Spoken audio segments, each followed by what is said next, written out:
αν σας αρέσει αυτό που βλέπετε. Δυστυχώς δεν το έχω εγώ. Το έχει όμως ο Γιώργος ο Παντογιός στη Σύρο, στο πολύ γνωστό σε όλους Hero District. Εννοείται βέβαια ότι ό,τι βλέπετε αυτή τη στιγμή που μιλάω είναι ένα ψήγμα της συλλογής. Το υπόλοιπο θα πρέπει να το ανακαλύψετε μόνοι σας όταν θα έρθετε εδώ.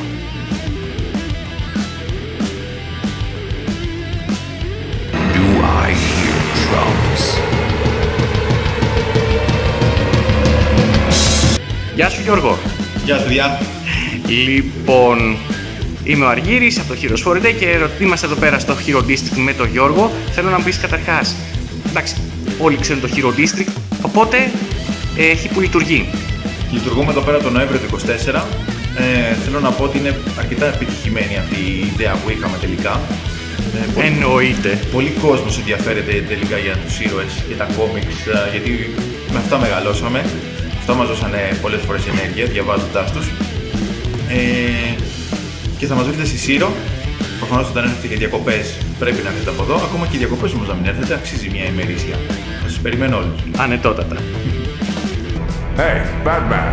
You think he's ready to retire? Up, up. And away! Λοιπόν, δεν θα σε ρωτήσω τώρα ποια φιγούρα θα κρατούσες ή ποια θα διάλεγες. Θα το πάω όμως με βάση τους ήρωες. Δηλαδή, ας πούμε, βλέπω Spider-Man Noir vs Deadpool. Ποιο νομίζεις ότι θα... από τα κόμιξ όμως, όχι γιατί δεν μιλάω για τις φιγούρες, από τα κόμιξ. Ποιο θα προτιμούσες και γιατί? Στο κάνω σαν hot take. Θα προτιμούσα το Spider-Noir, γιατί μου αρέσει πάρα πολύ το μυστήριο. Εξού και είμαι και πολύ μεγάλος φαν του Batman, έτσι. Όλη αυτή η detective φάση, η σκοτεινή νύχτα και το μυστήριο είναι πολύ ιντριγκάρι, ας το πούμε έτσι. Οπότε βάσει αυτού και μόνο θα επιλέγα τον Spider-Man Noir. Ωραία. Λοιπόν, υπάρχει, δεν αποκαλύπτω λεπτομερείς, υπάρχει όμως Liu Kang από Mortal Kombat. Θα τον βάλω εναντίον του Geralt από τη Rivia. Geralt.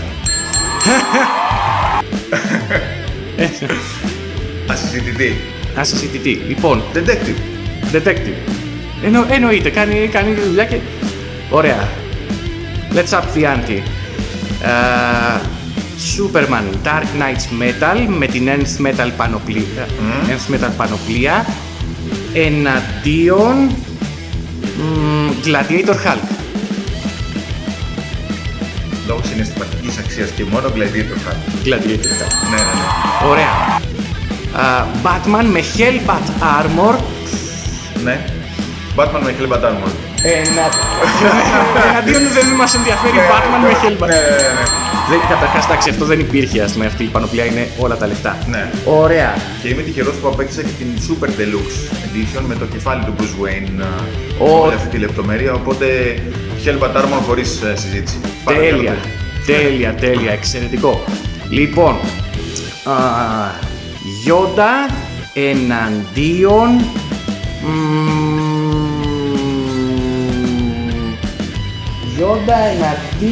Aragorn.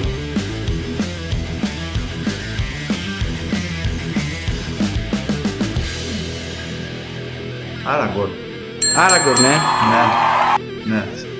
Ο βασιλιάς πρέπει να επιστρέφει, εντάξει, λογικό. Αυτό. Ωραία. Dark Knights, Death Metal Superman. Με τη μαλούρα, το χέρι το μπλαβιασμένο εκεί πέρα από τα αναβόλια, ξέρω και αυτά. Εναντίον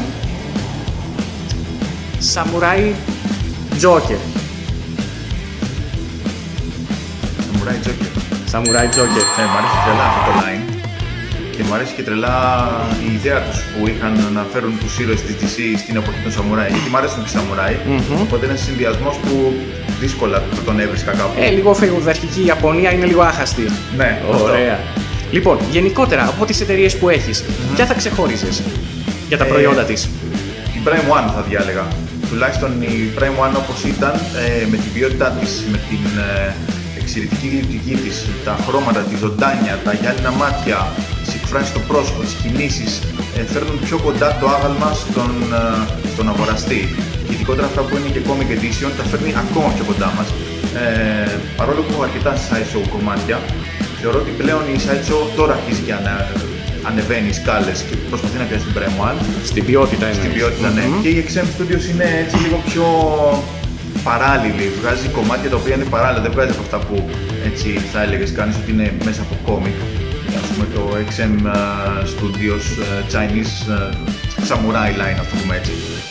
Οπότε θα διάλεγα την Prime One για αυτά που προείπα. Ωραία. Και μια τελευταία. Όταν θέλει κάποιος να πάει σε κάτι πιο budget, Ναι. τι θα του πρότεινες? Iron Studios, 1 προς 10 κλίμακα, πολύ καλή λεπτομέρεια για τόσο μικρό και πολύ value for money. Ωραία. Βέβαια τρέχετε να τα προλάβετε γιατί εξαντλούνται πριν καλά κυκλοφορίζουν και αυτά. Είναι αυτό το κακό ότι άμα δεν το πάρεις pre-order, μετά τρέχα γύρευε και υπάρχουν και αυτοί οι eBayδες, οι κακοί eBayδες, γιατί υπάρχουν και καλοί eBayδες, Ναι. υπάρχουν οι κακοί eBayδες που παίρνουν 10-20 κομμάτια και μετά ας πούμε, τα ανεβάζουν Ναι, στο αυτό, eBay εντάξει, και σου ναι. λέει πόσο έκανε, ας πούμε 250, πάρτε σε 500. Όχι, εμείς δεν είμαστε από αυτούς, Όχι, είμαστε καλοί eBayδες εμείς. Όχι δα, εννοείται. Λοιπόν, ευχαριστώ, thank you. Και εγώ σας ευχαριστώ πολύ.